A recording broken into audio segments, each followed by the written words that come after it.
अस्सलामुअलैकुम मेरे प्यारे दोस्तों, मैं उम्मीद करता हूँ कि आप सब लोग खैरियत से होंगे। अल्लाह पाक आपकी तमाम परेशानियों को दूर अता फ़रमाए और आपके घर में कारोबार में बेपनाह बरकत अता फ़रमाए। प्यारे दोस्तों, अगर आप लोग भी अपने घर में अल्लाह रब्बुल इज़्ज़त की गैब से मदद लाना चाहते हैं या फिर अपने कारोबार में अल्लाह रब्बुल इज़्ज़त की गैब से मदद लाना चाहते हैं, तो आप लोग भी आज से रोज़ाना सूरह यासीन को पढ़ना शुरू कर दें या फिर डेली हमारे चैनल से सुन लिया करें। हम लोग रोज़ाना अपने चैनल पर सूरह यासीन को सुनाते हैं, वो भी बहुत प्यारे से अंदाज में। प्यारे दोस्तों, सिर्फ सूरह यासीन को सुनने से आपकी तमाम परेशानियां, तमाम मुसीबतें हमेशा के लिए दूर हो जाएंगी और आपके घर में हमेशा खुशहाली रहेगी। मेरे प्यारे दोस्तों, अगर आप लोगों का कोई कारोबार है, आपके कारोबार में बरकत नहीं हो रही, आपके कारोबार अच्छे से चल नहीं पा रहा, या फिर आपके कारोबार से आपको ठीक ठाक फायदे देखने को नहीं मिल रहे हैं, आपका कारोबार आपकी मर्जी के मुताबिक नहीं चल रहा है, तो मेरे प्यारे दोस्तों, आप लोग रोजाना अपने कारोबार की जगह पर बैठकर सूरह यासीन को पढ़ लिया करें या फिर हमारे चैनल से सुन लिया करें। इंशाल्लाह सिर्फ सुनने की बरकत से आपके कारोबार में बेपनाह बरकत होने लगेगी, आपका कारोबार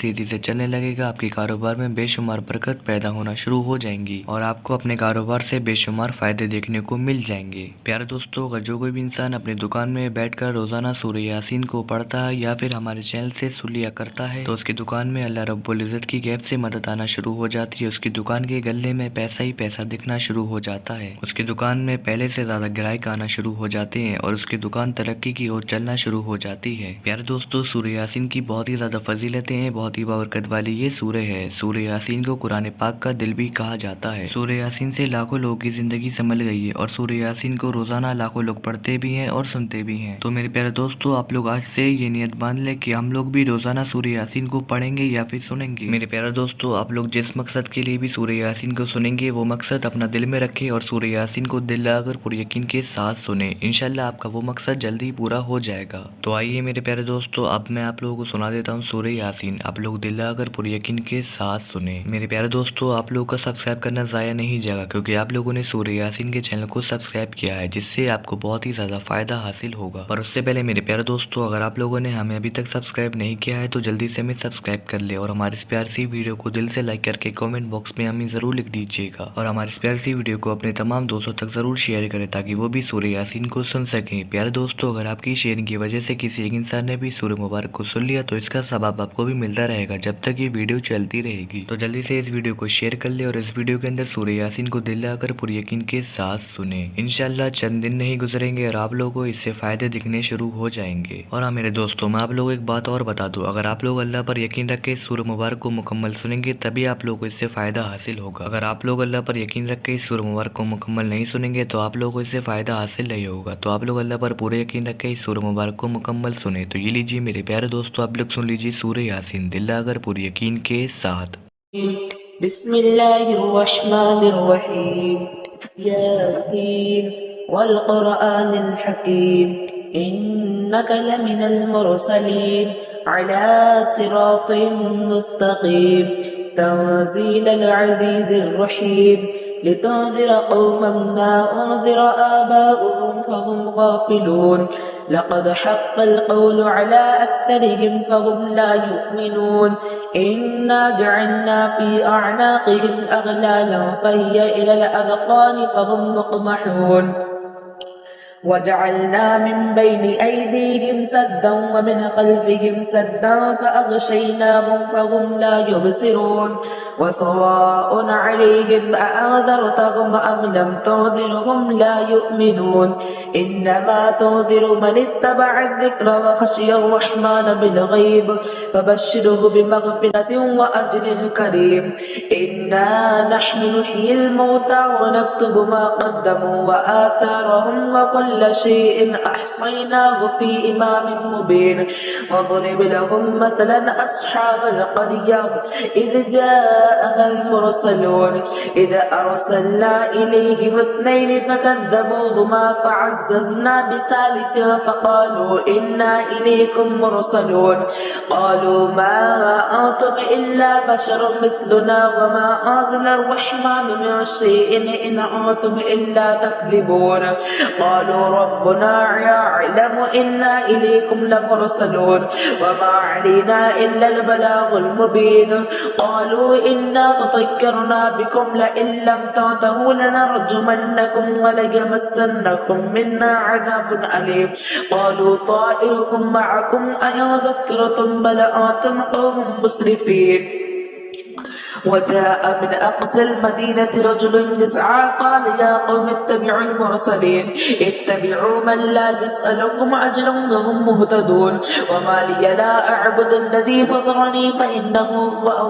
فطرني وإليه ترجعون أأتخذ من دونه آلهة إن يردنا الرحمن لا تغني عني شفاعتهم شيئا ولا ينقذون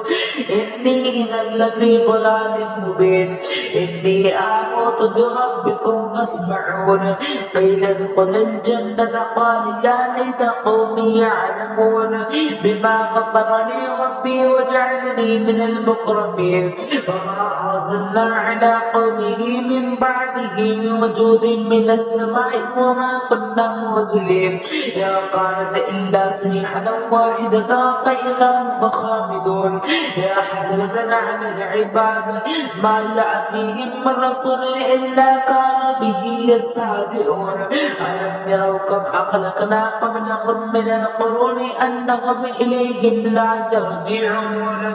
وإن كل لما جميع الذين محضرون وآية لهم الأرض الميتة أحييناها وأخرجنا منها حبا فمنه يأكلون وجعلنا فيها جنات من نخيل وأعناب وفجرنا فيها من العيون ليأكلوا من ثمره وما عملته أيديهم أفلا يشكرون سبحان الذي خلق الأزواج كلها مما تنبت الأرض ومن أنفسهم ومما يعلمون وآية لهم الليل نسلخ منه النهار فإذا هم مظلمون والشمس تجري لمستقر لها ذلك تقدير العزيز العليم والقمر قدرناه منازل حتى عاد كالعرجون القديم لا الشمس ينبغي لها أن تدرك القمر ولا الليل سابق النهار وكل في فلك يسبحون وآية لهم أنا حملنا ذريتهم في الفلك المشحون وخلقنا لهم من مثله ما يركبون وإن نشأ نغرقهم فلا صريخ لهم ولا هم يوقظون إلا رحمة منا ومتاعا إلى حين وإذا قيل لهم اتقوا ما بين أيديهم وما خلفكم لعلكم ترحمون وما تأتيهم من آية من آيات ربهم إلا كانوا عنها معرضين وإذا قيل لهم أنفقوا مما رزقكم الله قال الذين كفروا للذين آمنوا أنطعم من لو يشاء الله أطعمه إن أنتم إلا في ضلال مبين ويقولون متى هذا الوعد إن كنتم صادقين ما ينظرون إلا صيحة واحدة تأخذهم وهم يخصمون فلا يستطيعون توصية ولا إلى أهلهم يرجعون ونفخ في الصور فإذا هم من الأجداث إلى ربهم يوصلون قالوا يا ويلنا من بعثنا من مرقدنا